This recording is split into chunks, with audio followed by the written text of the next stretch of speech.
হয় দিছা গুৱাহাটী পৌৰ নিগমৰ এটাই কাম আৰু সেই কামটো হৈছে তেওঁলোকে ধন সংগ্ৰহ কৰা মই আছো ফাঁচী বজাৰৰ এখন বজাৰত নহয় ফাঁচী বজাৰৰ এটা পদপথত আছো আৰু সেই পদপথত এয়া দোকান মোৰ সতীৰ্থ ৰাতুল আছে ৰাতুল ৰিয়ানে আপোনালোকক দেখুৱাব এই যিটো পথ এই পথৰ নামটো কি জানেনে নামটো শুনিলে আচৰিত হ'ব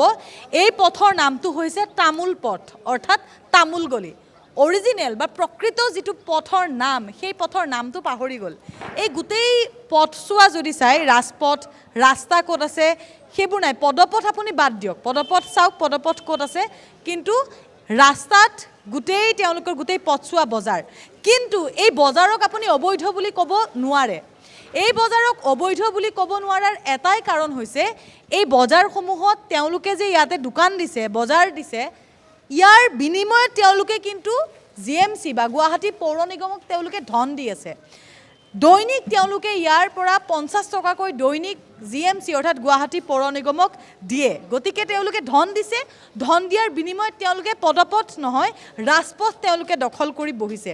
ইয়াৰ বিনিময়ত কি হৈছে তীব্ৰ যানজঁট হৈছে সেইবোৰ কথা আমি বাদেই দিলোঁ যেনিবা কিন্তু এই তামোল গলিটো মই আপোনালোকক দেখুৱালোঁ এইটো হৈছে তামোল পথ এইবাৰ আহিছোঁ মই আন এটা পথলৈ এই যিটো পথছোৱা এইফালে যদি অকণমান মই দেখুৱাম এইফালে হৈছে ফাঁচী বজাৰৰ মূল পথ এইটো হৈছে ফাঁচী বজাৰৰ মূল পথছোৱা এইবাৰ এতিয়া আমি য'ত উপস্থিত আছোঁ বা আমাৰ পিছফালে এই যিছোৱা পথ এই পথছোৱা অকণমান আগলৈ আহিবলৈ মই ভিডিঅ' জাৰ্নেলিষ্ট ৰাতুল ৰিয়ানক অনুৰোধ জনাইছোঁ এই গোটেই পথছোৱাৰ নামটো হৈছে ফলগলি অৰ্থাৎ এই গোটেই পথছোৱাৰ যিটো প্ৰকৃত নাম সেই প্ৰকৃত নামটোৱেই সলনি হৈ গৈছে এই পথছোৱাক এতিয়া ফলগলি অৰ্থাৎ ফলৰ পথ বুলি কোৱা হয় এয়া চাওক দোকান পদপথ সেইটো মই যদি দেখুৱাম পদপথ তাত আছে আৰু এইখন হৈছে পাচলিৰ এখন বজাৰ কোৱা হয় এইখন চৰকাৰে কয় যে পথাৰ আমাৰ বজাৰ আমাৰ এই যিসকল ক্ষুদ্ৰ ব্যৱসায়ী আছে এই ব্যৱসায়ীসকলে তেওঁলোকৰ দোকান দিবলৈ তেওঁলোকৰ এখনো স্থায়ী বজাৰ গৃহ ইয়াতে নাই এখন স্থায়ী বজাৰ গৃহ আছে মই অকণমান পিছত সেই স্থায়ী বজাৰ গৃহৰ দৃশ্য আপোনালোকক দেখুৱাম এই দোকান দিয়াৰ বিনিময়ত কিন্তু তেওঁলোকে ধন দিয়ে দাদা জিএমচি এইচক আপোনালোকে জিএমচি যি গুৱাহাটী পৌৰ নিগম আপোনালোকে ধন দিয়ে ডেইলি ধন দিয়ে 50 টকাকৈ লয় বুলি কৈছে আগতে আপোনালোকৰ পৰা কিমানকৈ লয় এই দোকানৰ বিনিময়ত কিমানকৈ লয় 50 টকা 50 টকাই লয় আপোনাৰ পৰা ক্ষুদ্ৰ ব্যৱসায়ী তেওঁলোকে ক'ত দোকান দিব ক'ত বজাৰ দিব তেওঁলোকে বিভিন্ন স্থানত প্ৰায় 81টা স্থানত স্থায়ী বজাৰ গৃহ স্থাপন জানিব কৰিম বুলি বিচাৰিম জিএমচিয়ে যে স্থায়ী বজাৰ গৃহসমূহ নিৰ্মাণ কৰিব পৰা নাই বা স্থায়ী বজাৰ গৃহ যদি আছে সেয়াও আমি আঙুলিৰ মূৰত গণিব পৰা বজাৰ আছে গতিকে এয়া চৰকাৰী পক্ষৰ হেমাহি নে ইয়াত একাংশৰ আচলতে গুণ্ডাগিৰি বা পইচাৰ প্ৰতি যি হক সেয়া জানিব বিচাৰিম জবা এয়া ৰাজপথত দোকান দিছে মই কৈছোঁ এয়া চাওক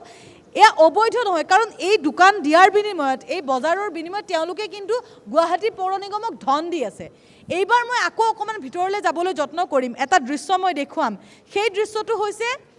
যি স্থায়ী বজাৰ গৃহ নিৰ্মাণ কৰিছে এই যিটো অট্টালিকা এই অট্টালিকাটো স্থায়ী বজাৰ গৃহ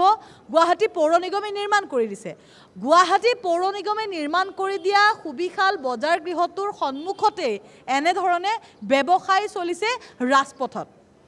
কিহৰ কাৰণে কাৰণটো হৈছে মই ভিতৰলৈ যাম ভিতৰলৈ গ'লে মই আপোনালোকক দেখুৱাব পাৰিম ইয়াৰ কাৰণটো কি ইয়াৰ যথেষ্ট কাৰণ আছে আৰু সেই কাৰণটোৰ বাবে যিটো স্থায়ী বজাৰ গৃহ আছে স্থায়ী বজাৰ গৃহ য'ত আচলতে তেওঁলোকক বজাৰ দিবলৈ বা দোকান দিবলৈ তেওঁলোকক স্থায়ী ঠিকনা দিয়া হৈছে তাৰপিছতো কিয় পদপথত বা তাৰপিছতো কিয় ৰাজপথ তেওঁলোকে দখল কৰিছে ইয়াৰ কাৰণ চাওক এইটো হৈছে স্থায়ী বজাৰ গৃহ ভিতৰলৈ আহিছোঁ স্থায়ী বজাৰ গৃহৰ ভিতৰত এওঁলোকক এখন দোকান ইয়াতে প্ৰায় 100ৰ পৰা 150খন বা 200খন দোকান এই স্থায়ী বজাৰ গৃহটোত আছে আৰু আটাইতকৈ ডাঙৰ বিড়ম্বনাটো কি জানেনে এইটো খুঁটাৰ পৰা এইটো খুঁটালৈকে অৰ্থাৎ 4x4 দীঘলে 4 বহলে 4 গতিকে এইখিনিয়ে তেওঁলোকৰ স্থান এইখিনিতে তেওঁলোকে দোকান দিব লাগিব আপোনালোকৰ এইখিনিয়ে নহয় জানো ইয়াত মানে আপোনালোকক কেনে ধৰণে দিয়া হয় মানে ঠাই কিমানকৈ দিয়া 4x4